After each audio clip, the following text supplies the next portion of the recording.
So hi everybody, welcome to today's Recovery from Relapse meeting. Today is Tuesday the 11th of March 2025 and today we are delighted to have our very own Susan P who will be sharing with us. Susan came into OA in 2014. She is from North Carolina.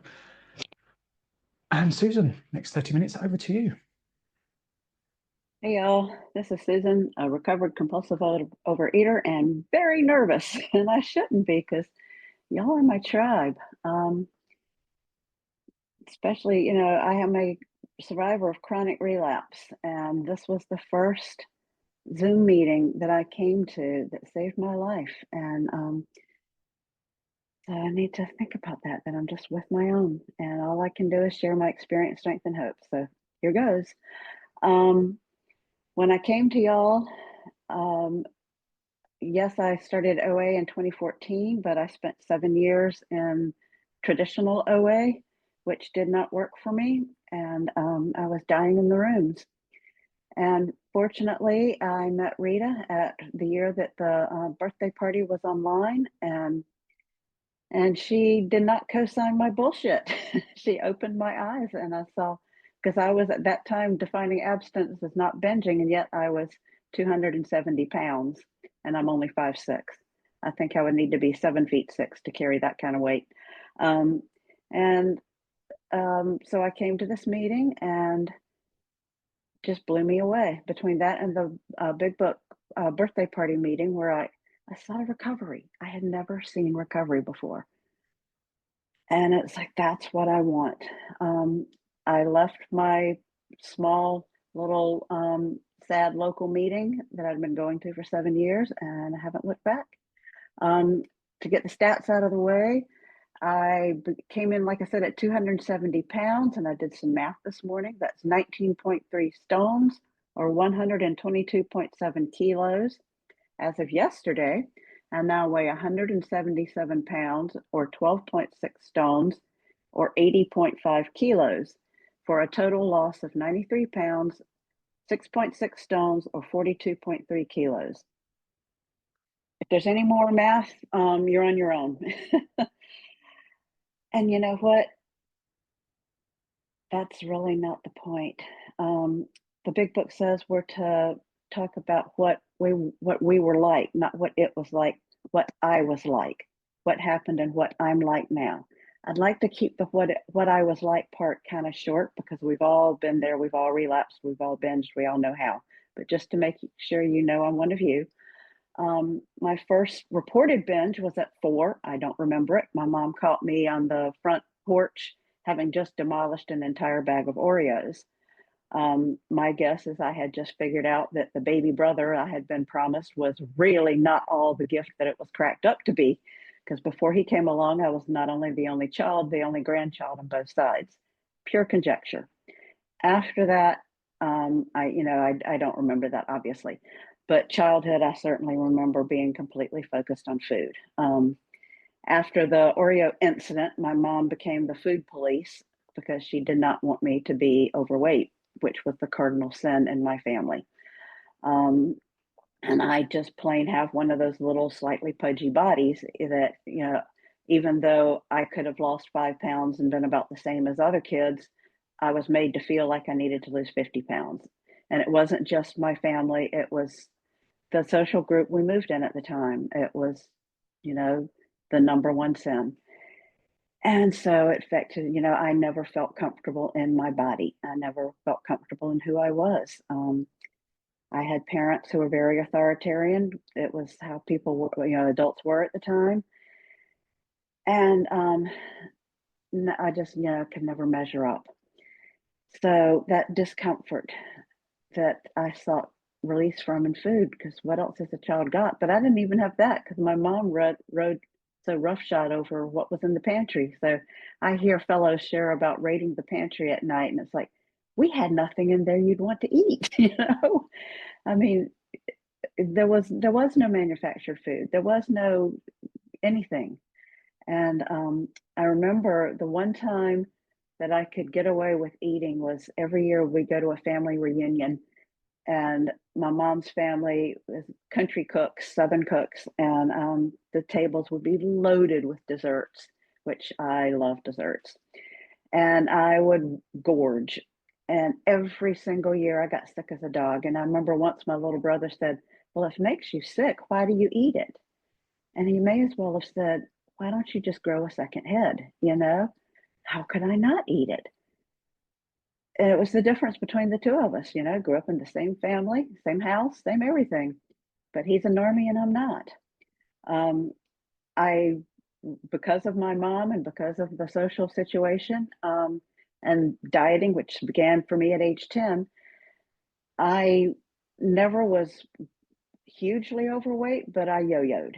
Um, I would be overweight and lose it, overweight and lose it. And as a lot of us know, eventually that turns into gaining a little more and a little more each time. I managed to stay every time I would lose it within normal up until my mid 20s when I had a real bad breakup. A guy who, you know, we were going to get married and we didn't.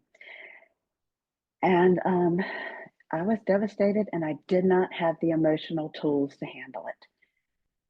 I remember that first day after we broke up, coming home from work and stopping off at the store and buying a six pack of beer and a can of cashews, thinking, the hell with it. I'm tired of trying to stay skinny because my whole life was revolved around dieting. Went home and ate that for dinner. I had no idea the Pandora's box I had just opened. I guess a normie, you know, could have gotten right back on things after that. But for me, it became a periodic thing. Then it became an everyday thing. Um, my first geographic, well, it was my geographic. I moved to Germany in the 90s. Guess what? I took me with me. And I was there for about 5.5 years. And then I came back here for grad school and, of all things, a master's in nutrition because I was going to fix myself. And because my bachelor's was in business, I needed to take some science before I did that.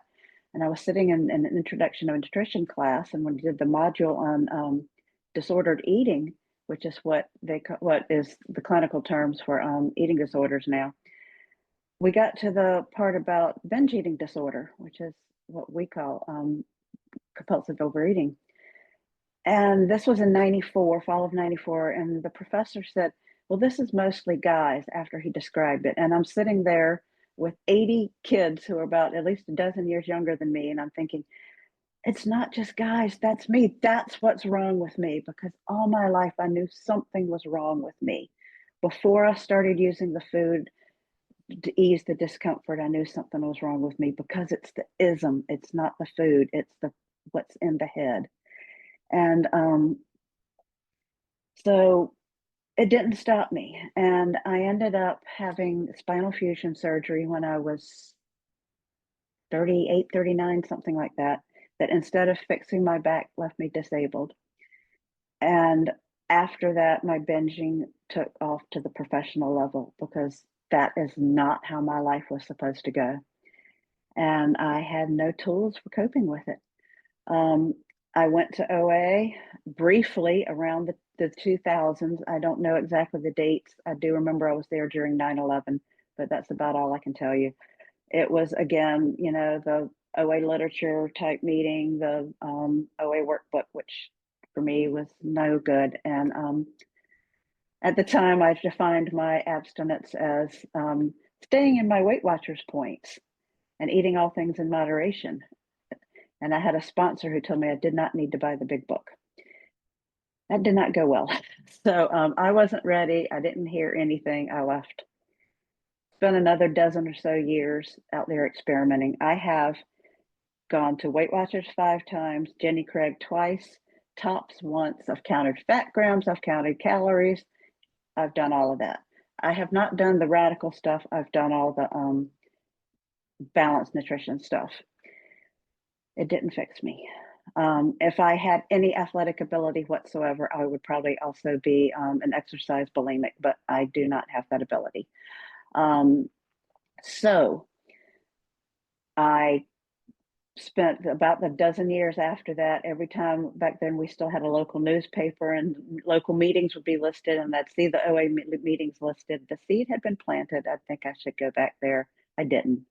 Finally, in 2014, I went back. was not happy about being there, but last house on the block. And like I said, it was a traditional OA meeting. I did not become recovered there, but what I did get there, I found some relief. And I did the workbook type of OA. 10 minutes passed. Thanks, honey. But that's not recovery.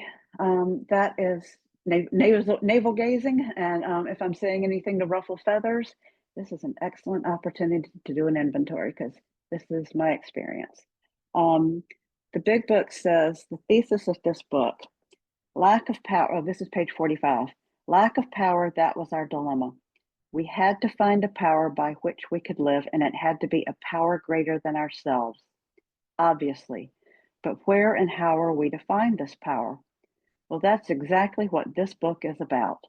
Its main object is to enable you to find a power greater than yourself, which will solve your problem. And that problem is not food.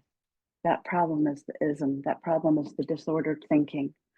What I did not understand until I started coming to these big book meetings is that I have a twofold problem with food that stems from my ism.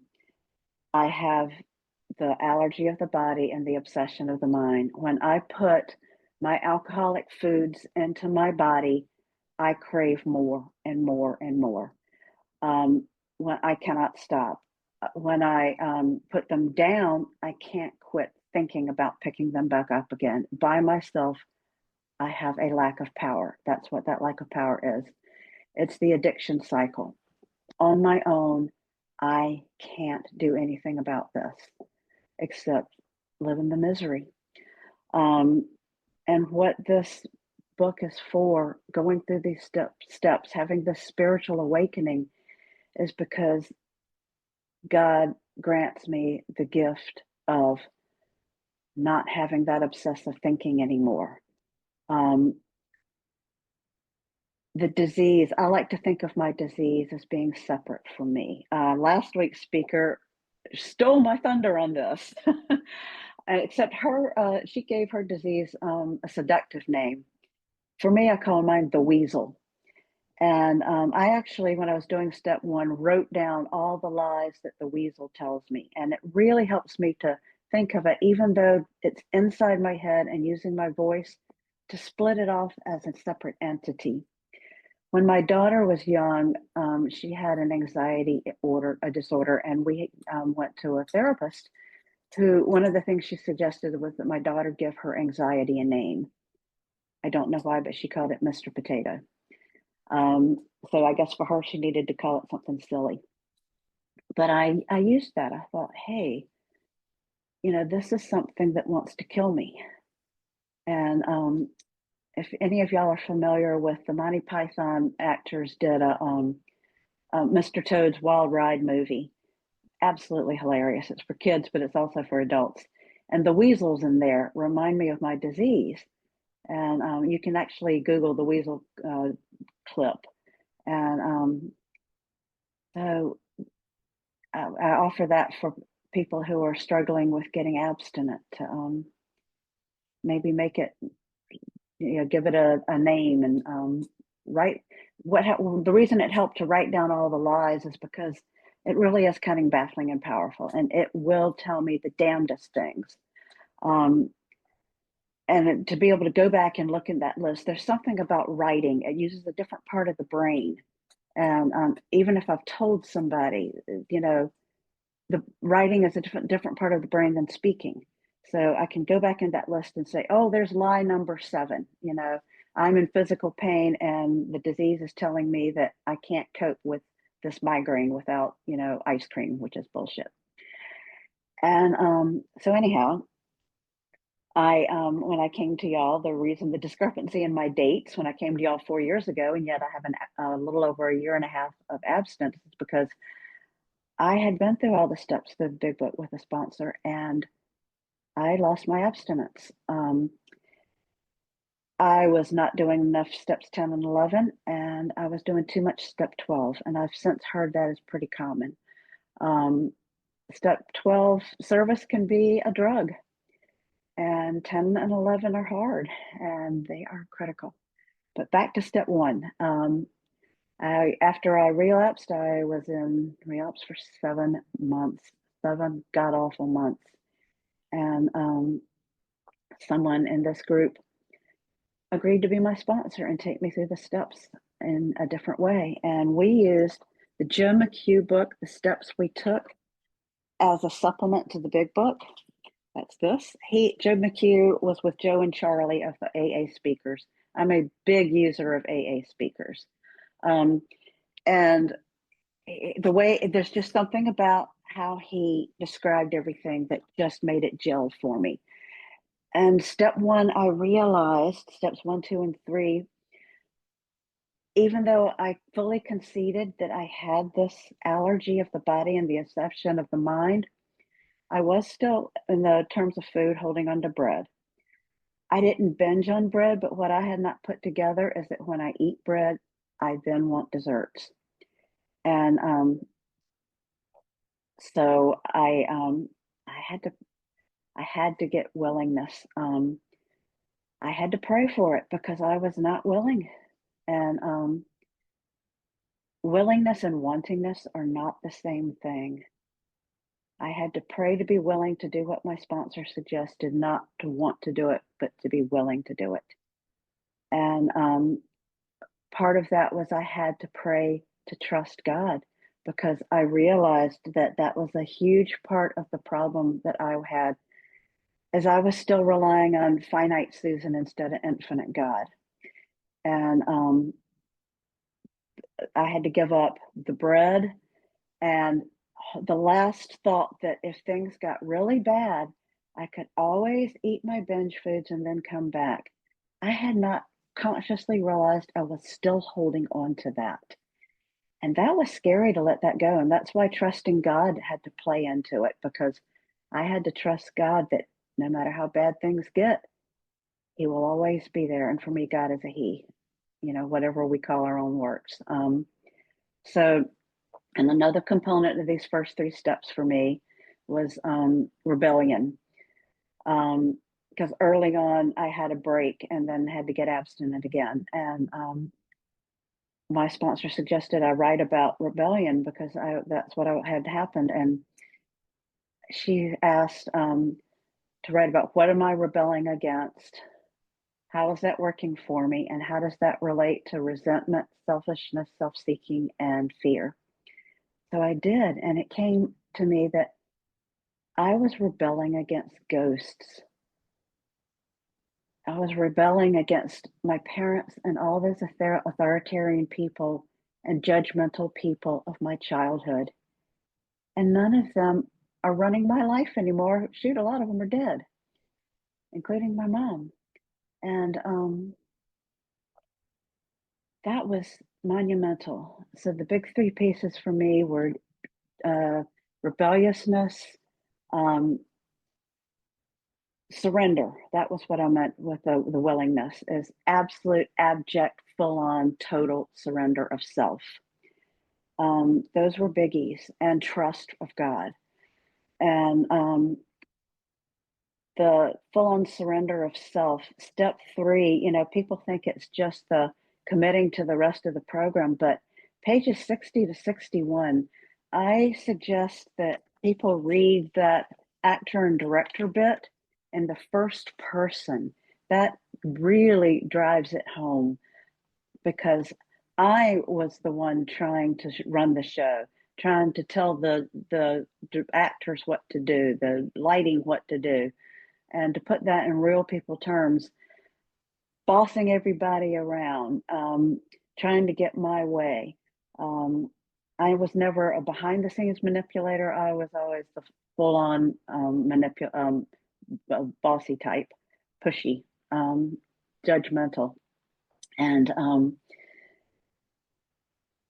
in order to have this recovery, I have to give up self, not only in step 3, but every day, all day. and in all the steps. Surrender is never used in the big book because Bill Wilson was afraid that addicts would not want to hear that word. So he changed it to turn our will and our life over to the care of God as we understand him. But the word is surrender of self. Charlie Parker, the late AA speaker, does the best step 3 talk I've ever heard about self and surrendering of self. I highly recommend that. So I went through the steps 4 through 9. 4 through 9 are where the 20 miracle minutes happens. past. Thanks, honey. And I know step 4 seems scary, but it's freeing. It was real confusing for me because I was so clueless. I did not see. It took me a lot of work in this inventory for the coin to finally drop and for me to see my part. There's an AA speaker, Tim M., who talks about one of his sponsees who was having trouble understanding it and finally called him and said, "Oh, I get it. I'm the asshole." It's like, yes, I see my patterns, what I'm doing wrong. For me, the inventory process that worked is what's in the big book, the 4 columns. The column A, and it's resentment, it's fear, and it's sex and harms. Resentment, who am I resentful of? Why? And then have to go through those basic instincts. And the checks alone aren't really enough. Just a few words about what each one is. The social instincts of companionship, prestige, self-esteem, pride, personal relationships, ambitions. Again, this is Joe McHugh. Security of material, emotional, and ambitions, sex instinct, acceptable, the hidden, the ambitions. And that 4th column, the core character defects of selfishness, self-seeking, dishonesty, and fear. It's not the 7 deadly sins. It's not that laundry list that I've seen of 70 some things that can be a character defect. Those are the stem. Those are behaviors that stem from the root core character defects, as is delineated in the big book. And once I saw my twisted thinking in step 5, it was so freeing. It is worth going through this process. It's amazing. And it's the foundation for how I live in step 10 now. 8 and 9, eight's making the list. We've got that from the inventory, plus adding any other harms that did not show up in the inventories. And the inventories are also, don't forget, fear. Every resentment has a fear under it. And that is critical in how I do my 10th steps now. And the sex inventory, think of it in terms of relationships. I learned this from Kim G, and this was another monumental thing. The ideals, the relationship ideals, that was so amazing in my recovery. Is this part of the person who God intends me to be, not only in my relationships with men, but in my relationships with all of God's beloved children. When I go out from here, who is the person God means for me to be as a mother, as a friend, as a daughter, as a sister, as a fellow, as a neighbor? And that is one of the ways I check in with God and turn over self constantly through as I go through the day and as I go out in the world, as I interact with people. Steps 10, 11, and 12. God, what a beautiful way to live. 10, we've got the basis of that when we learned how to do inventories. Again, it's those inventories from the big book. Whenever I am disturbed, Bill wrote it as restless, irritable, and discontented. I have heard it recently as itchy, bitchy, and twitchy. Friday, I had a horrible day. I had a migraine that was one of the worst I've had in ages. The day before, I had seen an ENT that I was hoping would solve the vertigo problem. I waited 4.5 months to see that man. He had nothing new to add to what I'm already doing. I need hip replacement. I was in extreme pain from that. I've got things going wrong with my house. My daughter seems to be on a self-destruct course. It was just life being lifey. And the weasel popped up and tried to say, you can't endure this. You need to just call Instacart and get what you need. And it's like, no, I called God instead. Part of my 11th step practice is centering prayer. And so every morning I get still with God.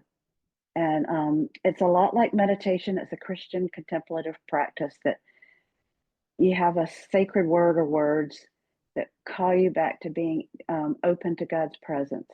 And because we have human minds that wander off constantly, every time the mind wanders, I say the sacred words again to say, I'm open to you, Holy Spirit. And that has been my lifesaver, because anytime I'm disturbed now, I pause, I get still with God, feel God's presence. As the big book says, God is deep inside every man, woman, and child. And it doesn't matter how we describe our higher powers, that power is there in us. And like I read from the thesis, that's what these steps were for, is to put us in contact with this power. So 10th step is not an at night inventory. 10th step is whenever in the moment I am disturbed, go to God.